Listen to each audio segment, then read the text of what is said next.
She has been awarded for Best Franchise STEM Academy 2024, Best Correspondent Krish Academy 2024, awarded by Third Generation Chennai.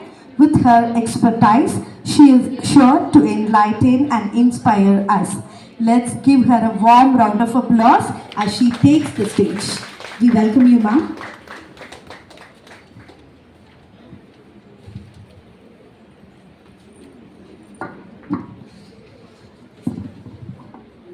Good morning, my dear mothers. I am very comfortable in this stage. Okay. Good morning, ladies and gentlemen. I am grateful to the management for giving this opportunity to share my thoughts about parenting strategies. This is very special for me because I am also in the nascent stage of parenting. A woman rejoices at the birth of a son or a child, and even more when he is praised. இதுக்கு யாராவது அர்த்தம் தெரியுமா?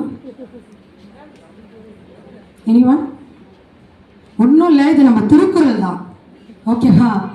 இதை நான் தமிழில் படிக்கிறேன். ஈன்ற பொழுதின் பெரிதுவக்கும் தன் மகனை இல்லைன்னா தன் குழந்தைன்னு வச்சுக்கலாம் சான்றோன் என கேட்ட தாய். நம்ம குழந்தைகளை பெற்றப்போ நமக்கு எல்லாருக்கும் மகிழ்ச்சி கிடைக்கும். அதை விட பல மடங்கு அவனை மற்றவங்க சான்றாளன் அறிவாளன் அப்படின்னு புகழ்கிறப்ப நமக்கு அது ரொம்ப பெருமிதமாக இருக்கும். நம்ம குழந்தை இப்படி இருக்கே அப்படின்னு சொல்லிட்டு நம்ம குழந்தைக்கு நல்ல வாய்ப்புகளை ஏற்படுத்தி கொடுப்பது ஒரு தந்தையோட கடமை. நம்ம அப்படித்தானே? அதே மாதிரி ஒரு குழந்தைய நல்ல பேணி காப்பாற்றுறது யாரு? மதர். எக்ஸ்ட்ராடினரி. அது ஒரு பெரிய சாப்டர். ஓகேவா? அதுலேயே நான் இப்போ தான் ஒரு 5 years 6 years ஸ்டேஜில் இருக்கேன். எனக்கு அவ்வளோ ஏஜ் பத்தாது. அதனால் நானும் இன்னும் கற்றுக்கிட்டு தான் இருக்கேன். ஸோ அது அம்மாவோட கடமை. அதே மாதிரி குழந்தைகளுக்கும் கடமை இருக்குது. அதை நம்ம தான் சொல்லிக் கொடுக்கணும் நம்ம குழந்தைங்களுக்கு. ஸோ அந்த ரெஸ்பான்சிபிலிட்டி நம்மளோடது. ஸோ எனக்கு கொடுத்துருக்க அந்த இது பேரண்டிங் ஸ்ட்ராட்டஜிஸ். ஓகேவா?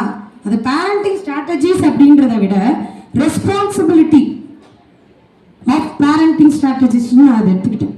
நம்மளோட கடமைகள் என்ன? ஏன்னா ஒரு 5 வயசு குழந்தைகிட்டையோ 6-7 வயசு குழந்தைகிட்டையோ போய் நீ இப்படி இருன்னு நம்ம எதிர்பார்க்க முடியாது. ஆனால் நம்ம அந்த வயசை கடந்து தான் வந்திருப்போம். அதனால நம்மளால் அவங்கள நல்ல விதமாக புரிஞ்சுக்கவும் முடியும், டியூன் பண்ணவும் முடியும். ஓகேவா? எங்கள் ஸ்டூடெண்ட்ஸ் கவுன்சிலிங்கில் ஃபஸ்ட்டு இதுதான், எப்படி ஒரு குழந்தைய டியூன் பண்ணுறது.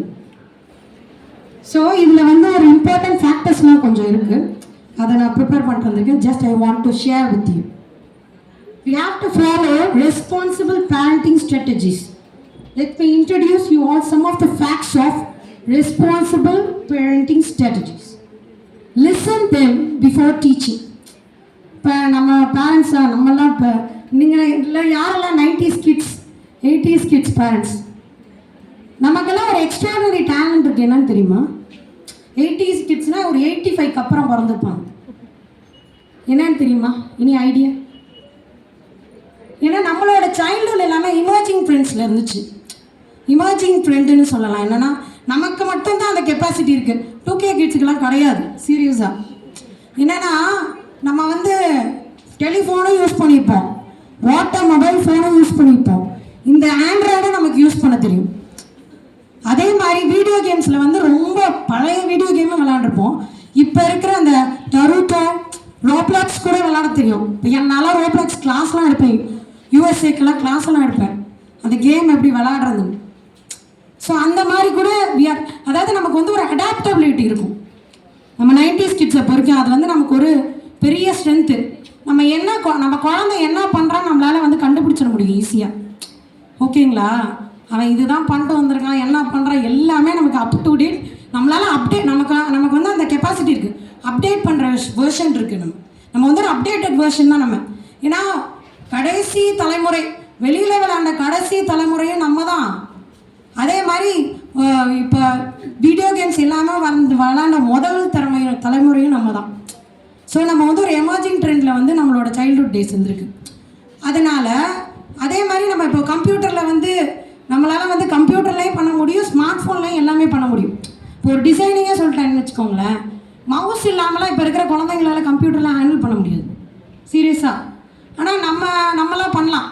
ஏன்னா நம்ம வினோ ஷார்ட்கட் கீஸ், நம்ம ஷார்ட்கட் கீஸ் எல்லாம் படித்து தான் வளர்ந்துருப்போம். அப்போல்லாம் மவுஸ்லாம் ரொம்ப கிடையாது. நான் சொல்கிறது வந்து 97 அந்த டைமிங்லலாம். ஸோ நம்மலாம் அந்த அளவுக்கு நம்ம ஸ்மார்ட் பேரண்ட்ஸ் தான், ஓகேவா? ஸோ நமக்கு வந்து கொஞ்சம் கொஞ்சம் நமக்கு இப்போ இருக்கிற ஜென்ரேஷனோட எப்படி வந்து அவங்கள மோல்ட் பண்ணுறது. First listen them.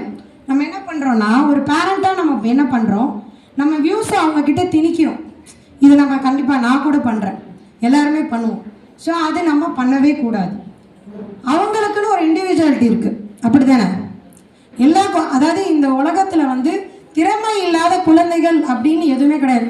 நான் வந்துட்டு இருந்தேன், அந்த குட்டி குழந்தை டான்ஸ் ஆடிட்டு இருக்காங்க. அதுக்கு ஜதினா என்னன்னு தெரியாது, தாளம்னா என்னன்னு தெரியாது. ஜஸ்ட் அது கிளாசிக்கல்லாம் அந்த இது போடுது, அதை வச்சு அது ஒரு 2 ஸ்டெப்பு போட்டுருச்சு. அப்போ என்ன நமக்கு தோணுதுன்னா, ஓகே அப்போ அதுக்கு வந்து இன்பில்ட்டாக அந்த டேலண்ட் இருக்குது, டான்ஸ்ன்னா ஆடணும் அப்படின்ற அது நாலேஜ் இந்த 2 வயசுலேயே அது இருக்குது. 2 வயசா மேம்? 1 வயசுலேயே அதுக்கு இருக்குது. ஸோ நம்மளோட வேலை என்ன, டீச்சராக இருக்கணும், பேரண்ட்டாக இருக்கணும்.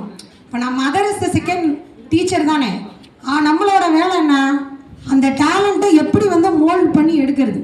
இதில் என்னன்னா நம்ம என்ன பண்ணுவோமா, பாதி இது ஸ்ட்ரெஸ்ஸு, அப்புறம் அவங்கள போட்டு திட்டுறது, ரொம்ப மார்க்ஸ் எல்லாம் ரொம்ப கம்மியாலாம் வாங்கியிருப்பாங்க. சரி வாங்கட்டுமே, என்ன அப்போ அவார்டாக கொடுக்க போகிறாங்க, கம்மியாக வாங்கினா வாங்கட்டும். என் பையெல்லாம் ரொம்ப கம்மி மார்க் தான் வாங்குவான். நான் ஒன்றும் இல்லை, ஜஸ்ட் அவனுக்கு அந்த நாலேஜ் இருக்கா, ரீட் பண்ணுறானா, அதை மட்டும் நான் கொஞ்சம் எக்ஸாமின் பண்ணிப்பேன், அவ்வளோதான். தவிர மார்க் வந்து நீ 90 தான் வாங்கணும் அதெல்லாம் எந்த கண்டிஷன்ஸும் கிடையாது. தென் செகண்ட் ஃபேக்ட் என்னென்னா, allow them to speak with the society. இது நம்ம எல்லா பேரண்ட்ஸுமே பண்ணுற தப்பு தான். என்னென்னா, யாராவது ஒரு ரிலேஷன் வீட்டுக்கு வந்து நம்ம குழந்தை வருதுன்னு வச்சுக்கோங்க, ரிலேஷன் வீட்டுக்கு கூப்பிட்டு போகிறோம், இல்லை ரிலேஷன்ஸ் வர்றாங்கன்னா அந்த குழந்தைய கூப்பிட்டு அவங்க ஏதாவது பேசுவாங்க. உடனே நம்ம என்ன பண்ணுவோம்னா, அந்த குழந்தை ஆன்சரே பண்ணாது, அதுக்கு பதிலாக நம்ம அம்மா அப்பாவே பேசிடுவோம். அவன் வந்து இந்த மார்க் வாங்கியிருக்கான், இது பண்ணா ஒரு பெரிய ஒரு எஸ்ஸேவே நம்ம பேசி முடிச்சிடுவோம். ஏன்னா நம்மளாம் ஸ்மார்ட் பேரண்ட்ஸில் நிஜமாக நம்ம அது பண்ணுவோம். அது பண்ணக்கூடாது ஃபஸ்ட்டு, பிகாஸ் அது அவங்களோட லைஃப். அதாவது என்னென்னா, இப்போ நான் பேசுகிறது எல்லாமே நான் பண்ணுற மிஸ்டேக்ஸ், அதை வந்து நான் இப்போ கொஞ்சம் திருத்திருக்கேன். Just I want to share with you. நிஜமாக கொஞ்சம் மோல்டு பண்ணால் இன்னும் நம்ம பிள்ளைய வந்து இன்னும் நல்ல பெட்டரான சைல்டாக ஒரு சொசைட்டிக்கு நம்ம கொடுக்கலாம் இல்லையா, நெக்ஸ்ட் ஜென்ரேஷனுக்கு. அதுதான். ஸோ அந்த குழந்தைய என்ன பண்ணோம், வெளியில் நம்ம மிங்கிள் ஆக விடணும் ஃபஸ்ட்டு.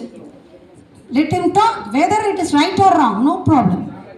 குழந்தை தானே, பேசட்டும், வெளியாளுங்கள்ட்ட பேசட்டும், பழகட்டும்.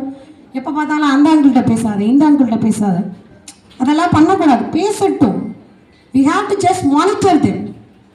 நம்மளோட திங்கிங்கை எப்பயுமே அவங்கக்கிட்ட திணிக்கக்கூடாது. பிகாஸ் நம்ம குழந்தைகள் எப்பவுமே நம்மளை விட அறிவானுங்க.